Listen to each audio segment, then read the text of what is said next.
why are you out in the street? Why don't you stay at home? Why aren't you being cared for? And the reality is, because I have a 14-year-old son and I'm widowed and I can't afford to stay at home. I have to get out and work. Robert Harris has been using a wheelchair most of his life. He drives a car, he goes to work at Cincinnati City Hall, and he fights furiously for the 43 million Americans who have disabilities.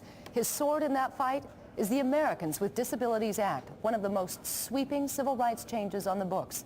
Tonight, we'd like to find out just how effective that law has been in its first 5 years, and to show you why it gives people not just the right to work, shop, and travel, but the right to dignity as well. The day the ADA went into effect in 1992, Metro bus driver Bill Cruz was not a happy camper. I didn't want to pick up a wheelchair. I didn't think it should have been mandatory for us to do. My attitude has changed, and I feel that they have as much right to ride the bus as able-bodied individuals.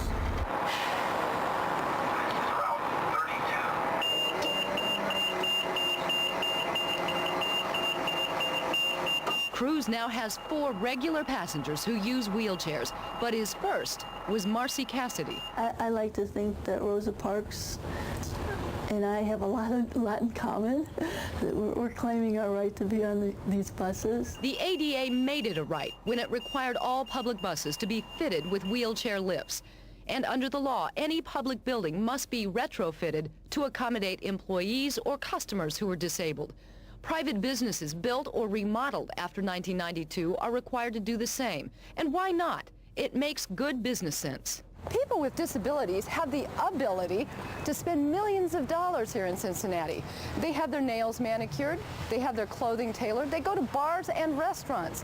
So, if they're faced with just one step, you can forget their business. The ADA also protects a person who develops a disability from losing their job because of it. But there are times in the past 5 years that the law has been abused. I would be lying to you if I said that someone who has a disability, even a little disability, even if they thought it was a disability, hasn't tried, and maybe even successfully, to use the ADA.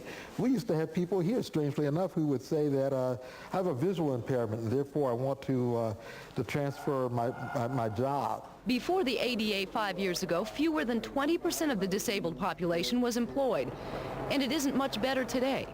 Economically, we were one of the most depressed populations categorically in the United States. Do you think you still are, even with it? Oh, yeah. But does that mean the ADA is not working?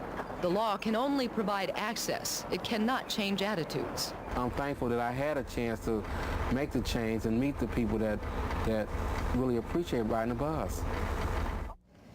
And we're going to take this one step further tomorrow night to show you a really exceptional man who has Down syndrome, and to show you what kind of people the ADA can offer any community, especially the one you live in.